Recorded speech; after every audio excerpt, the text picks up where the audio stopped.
တော်လေးမွေးတယ် Hello မင်္ဂလာပါဒီနေ့ကတော့မြန်မာနိုင်ငံမှာအရန်မဲ့နာမည်ကြီးနေတဲ့ဟိုလန်းကြားဒီလန်းကြားအတုပ်ဆိုတဲ့အတုပ်ကလေးကိုကိုရက်စာစီဦးမှာသွားစာပြမှာဖြစ်ပါတယ်ဒီဆိုင်လေးမှာတော့စီချွမ်းစားစာတွေဖြစ်တဲ့ဒီဘဲဆက်ကြက်ချောက်တွေအများကြီးရပါတယ်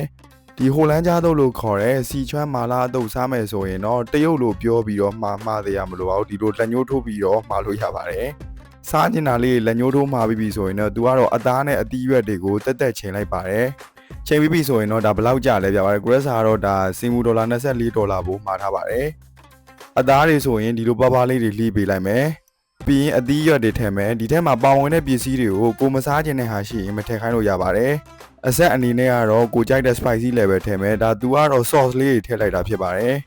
ဒါသူတို့ရဲ့လစ်ဝက်ဒီ sauce တွေထည့်ပြီးပြီဆိုရင်တော့စီချွမ်းမာလာတုပ်ကလေးကိုစသုံးနေပါပြီအရလာနေတော့အောင်သူတို့တော်တော်လေးနေပေးလိုက်ပါတယ်ပြီးရင်တော့ဒါပါဆယ်ပဲရတာဖြစ်တဲ့အတွက်ပါဆယ်ဘူးတွေကိုထည့်ပေးပါတယ်$24ကတော့ဒီလိုအပြေးအမောက်ကြီးရပါတယ် Hello ဒီကတော့ကဲမြန်မာနိုင်ငံမှာအရန်မဲ့နာမည်ကြီးပြီးတော့ viral ဖြစ်နေတဲ့ဒါဟိုလန်းကြားတုပ်ဆိုတော့ဗောနော်ဒါကစင်ဦးမှာတော့ဒါစီချွမ်းပဲဗောနော်စီချွမ်းအတုပ်လို့ခေါ်တယ်စီချွမ်းကိုကိုရက်စာတို့ဒီမှာဝက်သားရယ်အမဲသားရယ်ဗောနော်ဝက်သားကတော့အစုံရှိတယ်သူထဲမှာဝက်3တက်သားပါမယ်ရှာပါမယ်နေရွက်ပါမယ်ဥပါမယ်ပေါ့နော်အမဲသားကတော့တစ်မျိုးပဲရတယ်ဒါဝက်သားအစုံနဲ့ပြီးတော့အသီးရွက်ကိုကြိုက်တာလက်ပြီးတော့သူ sequence style သူ့ရဲ့နှင်းတွေနဲ့တုတ်ထားတာဆိုင်ကတော့ဒါကိုရက်စာဝဲလာတဲ့ဆိုင်ကတော့ဒါဟို Somerset MRD အထွက် Orchard Gateway Basement 1က Scarlet Supermarket မှာဝယ်ထားတာဖြစ်ပါတယ်ဒီ Scarlet Supermarket တရုတ်ဆိုင်ခွဲတွေကတော့ MRD တော်တော်များများနဲ့ shopping mall တော်တော်များများမှာရှိပါတယ်မိမိရဲ့အနည်းဆုံးဆိုင်တွေမှာဝယ်စားလို့ရပါတယ်စီချွမ်းစာအဲ့လိုမျိုးတရုတ်စာတွေလည်းရှိတယ်ကိုအဆင်ပြေသလိုစားလို့ရပါတော့ဒါကတော့တော်တော်လေးမွေးတယ်မွေးနေတယ်သူကအဆက် spicy ရတယ်ကိုကြိုက်သလိုဆက်ခိုင်းတော့ကိုလည်းစားတော့ spicy ကိုအမြင်ဆုံးယူလိုက်တယ်ဆက်စားရင်တော့ကဲမစားရင် green လေးရှင်းတော့အေးလေးတောက်လာ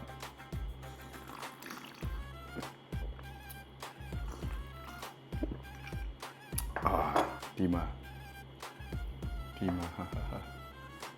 ရှယ်ရွယ်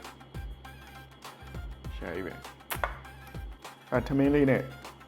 တချို့ကတော့သူကဟိုတရုတ်တွေကတော့သူကမန်ထိုနဲ့စားကြတာပေါ့နော်စင်ကမန်ထိုနဲ့စားကြတာရှင်မန်ထိုကတော့ပေါက်စီပေါ့နော်မန်ထိုပေါက်စီနဲ့စားကြကိုယ်စားကတော့ဒါထမင်းနဲ့ပဲတွဲလိုက်ဒီမှာဆက်တော့မြန်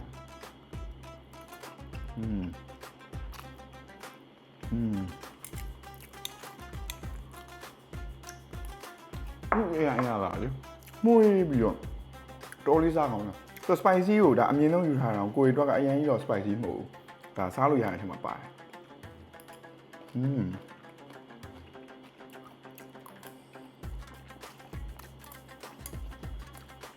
ဟုတ်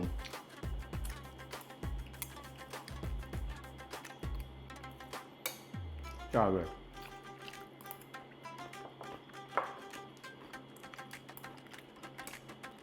သူကမာလာရှန်ကောရတာနဲ့တော်လေးစင်တယ်ဒါ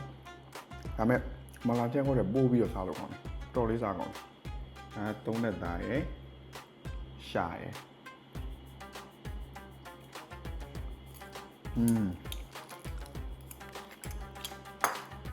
အားရနေရခလေး